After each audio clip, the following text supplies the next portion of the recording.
നമസ്കാരം പ്രിയ സുഹൃത്തുക്കളെ.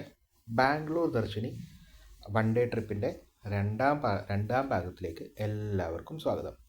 നമ്മളിപ്പോൾ നമ്മൾ ഇതുവരെ എല്ലാ ലൊക്കേഷനിലും പോയി. നമ്മൾ ഇപ്പോൾ ലാസ്റ്റ് ലൊക്കേഷൻ അല്ല, ഉച്ചയ്ക്ക് ശേഷം നമ്മൾ എത്തിയിരിക്കുന്നത് ഇപ്പോൾ ലാൽബാഗിലാണ്. ലാൽബാഗ് ബൊട്ടാണിക്കൽ ഗാർഡൻ ബാംഗ്ലൂരിൻ്റെ ടൗണിൽ സ്ഥിതി ചെയ്യുന്ന ഒരു സംരക്ഷിത വനമേഖലയാണ്, ഒരു ബൊട്ടാണിക്കൽ ഗാർഡനാണ് ലാൽബാഗ് ബൊട്ടാണിക്കൽ ഗാർഡൻ. ഒട്ടേറെ തവണ എല്ലാവരും വന്നിട്ടുണ്ടാകും ഇവിടെ. പക്ഷേ എന്നിരുന്നാലും ഇതൊരു ഡെസ്റ്റിനേഷൻ കൂടെയാണ് ഈ ഒരു യാത്രയുടെ.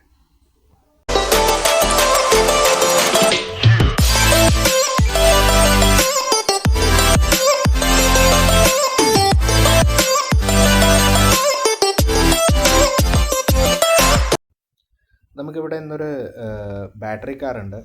പിന്നെ എന്താ പറയുക, നമുക്ക് ഈ പാർക്ക് കാണിച്ചു തരാൻ വേണ്ടിയിട്ട് 100 രൂപയാണ് ബാറ്ററി കാർജിൻ്റെ ചാർജ് വരുന്നത്.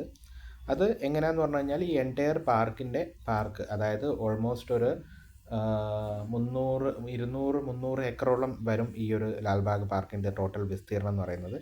ആ ഒരു 40 മിനിറ്റ് കൊണ്ട് നമുക്ക് അവർ കാണിച്ചു തരുന്ന ഒരു പ്രോഗ്രാമാണ് ഈ ഒരു ബഗ്ഗി കാർ. അത് ബാറ്ററി കാറാണിത്. നിങ്ങൾ ഈ ബഗ്ഗി കാർ കണ്ടിട്ടുണ്ടാകും പല IT പാർക്കുകൾ, അല്ലെങ്കിൽ ഇപ്പം തന്നെ വലിയ റെയിൽവേ സ്റ്റേഷനുകളിലൊക്കെ ഈ ബഗ്ഗി കാർ ഉണ്ട്. പ്രായമുള്ള ആൾക്കാരെ കൊണ്ടുപോകാനും പിന്നെ പ്രായമുള്ള ആൾക്കാർ വിത്ത് ലഗേജാണ് വരുന്നതെങ്കിൽ അങ്ങനെ പോകാനൊക്കെയുള്ളൊരു സൗകര്യത്തിന് വേണ്ടിയിട്ട് അവർ ഈ ഒരു ബഗ്ഗി കാർ ഉണ്ട്. അപ്പോൾ അതേ ഒരു സൗകര്യം നമുക്ക് ഇവിടെയും ലഭിക്കും. നമുക്ക് 100 രൂപ നമ്മൾ ആ എൻട്രൻസിൽ നമ്മൾ പേ ചെയ്യണം. ഇത് ലാൽബാഗിൻ്റെ ഈസ്റ്റ് ഗേറ്റിലാണ് ഈ ഒരു ഫെസിലിറ്റി ഉള്ളത്. ഈസ്റ്റ് ഗേറ്റിൽ കയറുമ്പോൾ തന്നെ നമുക്ക് കാണാൻ പറ്റും. നമുക്കുള്ളിലേക്ക് കയറുമ്പോൾ തന്നെ നമുക്കത് കാണാൻ പറ്റും.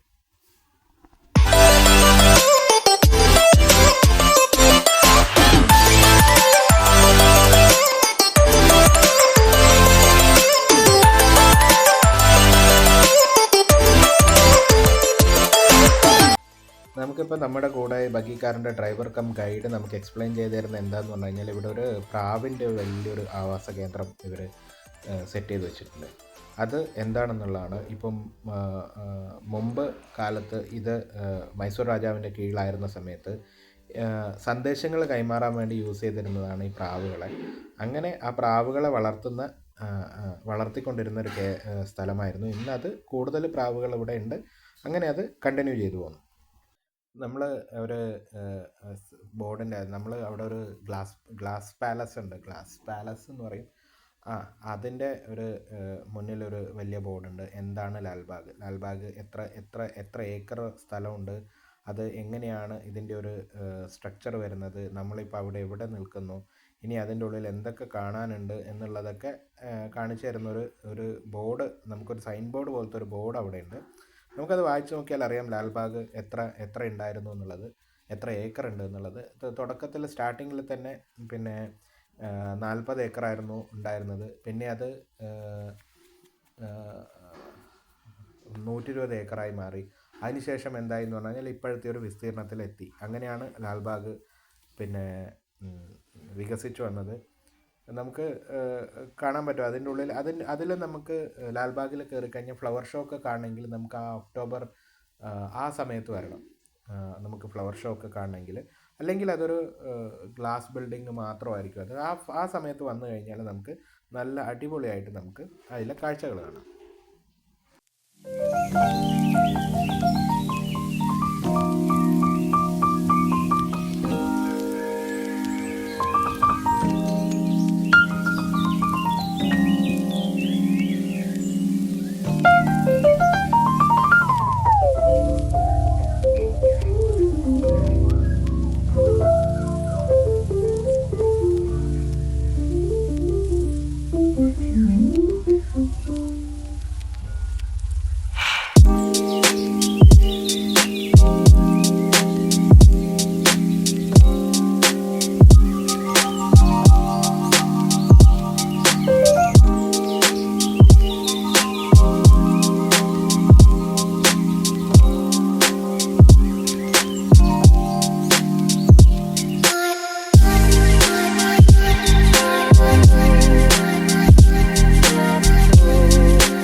ഇത്രയാണ് ഇന്നത്തെ